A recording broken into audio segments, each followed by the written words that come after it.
Assalamualaikum sahabat Wiseman. Berjumpa kembali dengan pokok bahasan Carbon Capture and Storage atau CCS sebagai alternatif strategis untuk masa depan energi Indonesia. Namun sebelumnya jangan lupa untuk selalu subscribe, like, dan komen agar channel ini selalu bisa memberikan tayangan-tayangan edukatif yang mencerdaskan kita. Selamat menyaksikan.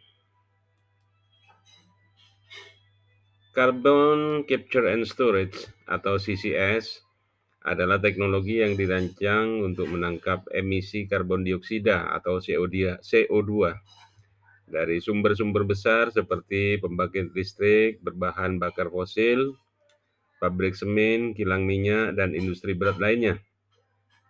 Lalu menyimpannya di bawah tanah agar tidak dilepaskan ke atmosfer. Proses ini terdiri dari 3 tahap utama, yaitu penangkapan CO2, transportasi CO2 biasanya melalui pipa, dan penyimpanan jangka panjang di formasi geologi yang dalam seperti akuifer, garam, atau ladang minyak, atau gas yang sudah kosong. Manfaat CCS ada 3. Yang pertama, pengurangan emisi karbon. CCS secara signifikan mengurangi emisi karbon dan industri yang sulit ditransisikan menjadi solusi jangka panjang dalam proses dekarbonisasi global. Ini sangat penting mengingat sektor industri dan energi menyumbang mayoritas emisi gas rumah kaca. Yang kedua, pendukung transisi energi. CCS memungkinkan Indonesia tetap memanfaatkan sumber daya fosil seperti batu bara dan gas alam secara lebih bersih, sambil mempercepat transisi ke energi terbarukan tanpa menyebabkan disrupsi pasokan energi nasional. Yang ketiga, pemanfaatan CO2 sebagai sumber energi alternatif.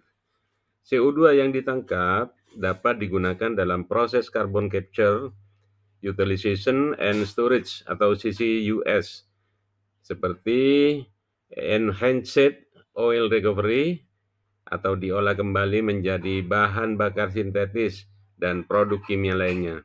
Ini membuka peluang ekonomi baru. Yang keempat, kontribusi pada target net zero emission.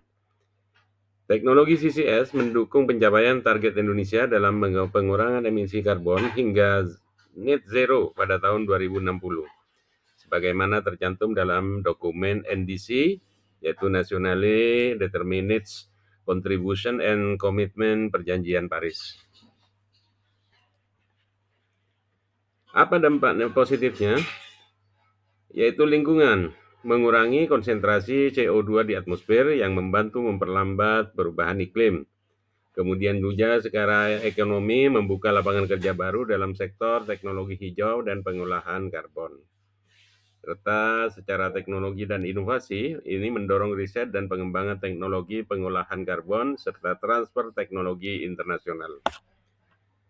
Kemudian dari segi keamanan energi, memungkinkan penggunaan sumber daya domestik secara berkelanjutan sambil tetap menekan emisi karbon.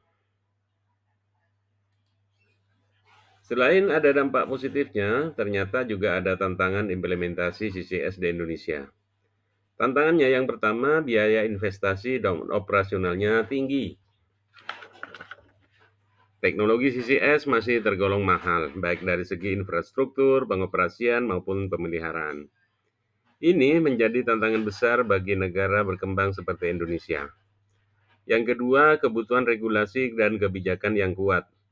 Indonesia masih membutuhkan kerangka hukum yang solid untuk mendukung pengembangan CCS, termasuk soal izin penyimpanan, tanggung jawab jangka panjang, dan insentif fiskal.